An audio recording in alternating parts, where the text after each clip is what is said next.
আসসালামু আলাইকুম। আজকে আমরা কানাডার একটা স্পেশাল ভিসা প্রোগ্রাম যেটাকে বলা হয় ক্যান প্লাস। রিসেন্টলি আইআরসি এই ভিসা প্রোগ্রামটা আপডেট করছে, তো সেটা নিয়ে আলোচনা করব। অনেকেই এই বিষয়টা নিয়ে জানতে চান যে ক্যান প্লাসে কারা আবেদন করতে পারবেন, বা অনেক ভুল ধারণা অনেকের মধ্যে আছে, মিসকনসেপশনও কাজ করে।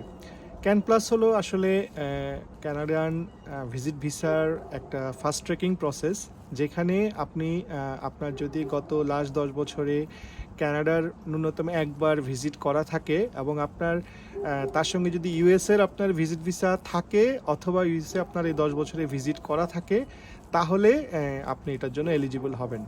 এবং এখানে অবশ্যই আপনার যেটা যেই অ্যাপ্লিকেশনটা সেটা ফাস্ট ট্র্যাকিং হবে।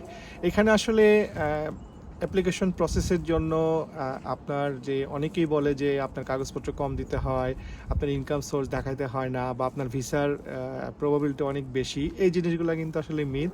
এরকম কোনো কিছু আইআরসি বলে নাই। এখানে আপনাকে অ্যাজ ইউজাল নর্মাল ভিসা প্রসেসিংয়ের জন্য আপনার যা যা ট্রাভেল ডকুমেন্ট, আপনার ইনকাম, আপনার কান্ট্রি টাইজ, আপনার ফ্যামিলি টাইজ সহ যেসব কিছু আপনার দেওয়ার কথা সবই দিতে হবে। এবং এখানে শুধু আপনি যখন ভিসার জন্য আবেদন করবেন, তখন লেটার অফ এক্সপ্লেনেশনটা খুবই বুদ্ধি করে এখানে আপনাকে বিফোর যে আপনার কানাডা এবং ইউএসএ ট্রাভেল হিস্ট্রি আছে সেটাকে আপনাকে উপস্থাপন করতে হবে।